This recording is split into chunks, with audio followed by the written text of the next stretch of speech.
There has been a lot of fake news regarding the crisis in Ukraine. The Ukrainian Defense Ministry published footage claiming to be of a Ukrainian fighter jet shooting down a Russian plane.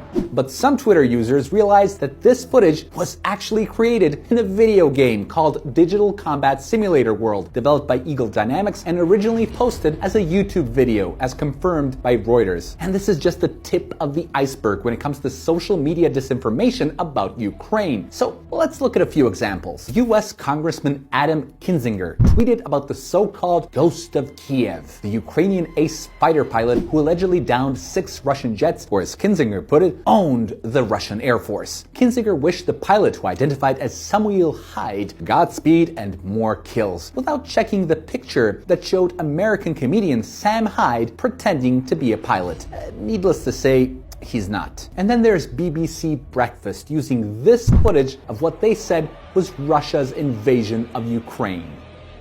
But in fact, this is just old footage of a Russian military parade rehearsal near Moscow from May of 2020. You also probably saw images of Ukrainian President Zelensky in full military uniform bravely fighting off the Russian advance in the country's capital Kiev in person. But in fact, the photos were from April 2021, when Zelensky was inspecting Ukrainian troops in the country's eastern border, nowhere near Kiev, of course. But in this horrific video, we see what many media outlets described as a Russian tank purposefully swerving off course into oncoming traffic to squash a Ukrainian civilian in Kiev. Miraculously, the driver survived. But many people on social media spotted that it wasn't a Russian tank, but rather a Ukrainian armored vehicle, noting it was probably an accident. And of course, you must have seen this viral video of a Ukrainian father sending his daughter off to safety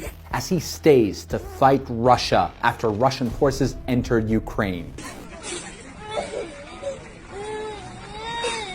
The media pounced on these heartbreaking images without saying that the footage was actually filmed before Russia started its military operation, after the breakaway leaders in Donbass advised evacuation. The girl is being sent to Russia to seek refuge rather than fleeing their forces. There are so many more examples, but the most telling are the tons of fake images circulating online of Russia bombing Ukraine that are actually images of NATO's bombing of Yugoslavia, Iraq, and others. It would be impossible to show them all, but it is ironic, isn't it?